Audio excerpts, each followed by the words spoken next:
I'm going to read a little story today. It's from the Politically Correct Bedtime Stories by James Finn Garner. And this one is called Rumpelstiltskin. Long ago, in a kingdom far away, there lived a miller who was very economically disadvantaged. This miller shared his humble dwelling with his only daughter, an independent young woman named Esmeralda. Now, the miller was very ashamed of his poverty. Rather than angry at the economic system that had marginalised him and was always searching for a way to get rich. If only I could get my daughter to marry a rich man, he mused in a sexist and archaic way. She'll be fulfilled and I'll never have to work another day in my life. To this shabby end, he had an inspiration. He would start a rumour that his daughter was able to spin common barnyard straw into pure gold. With this untruth, he would be able to attract the attention of many rich men and marry off Esmeralda. The rumour spread throughout the kingdom in a manner that just happened to be like wildfire and soon reached the prince. As greedy and gullible as most men of his station, he believed the rumour and invited Esmeralda to his castle for a May Day festival.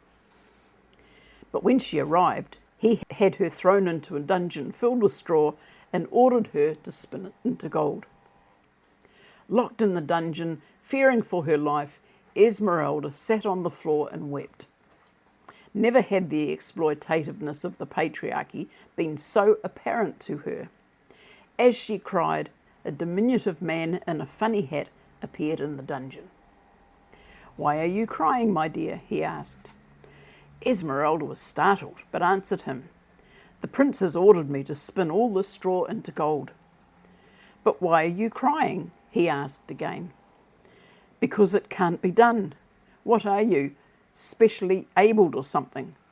The differently statured man laughed and said, "Dearie, you are thinking too much with the left side of your brain, you are. But you are in luck. I will show you how to perform this task.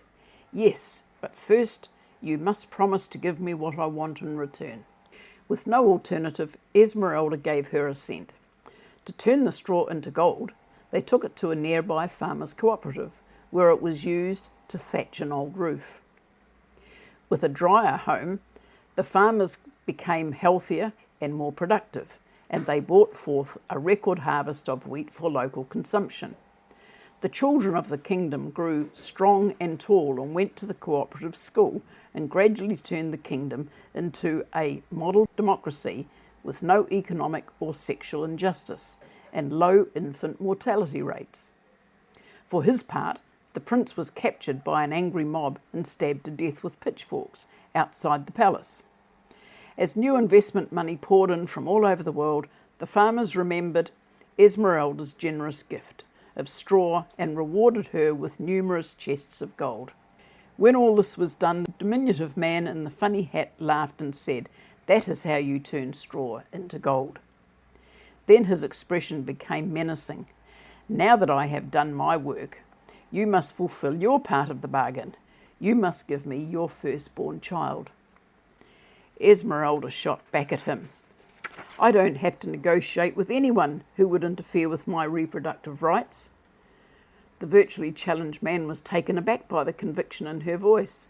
Deciding on a change in tactics, he said slyly, "Fair enough, dearie.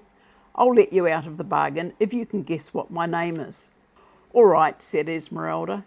She paused a second, tapped her chin and said, "Would your name be, oh, I don't know, maybe Rumpelstiltskin?"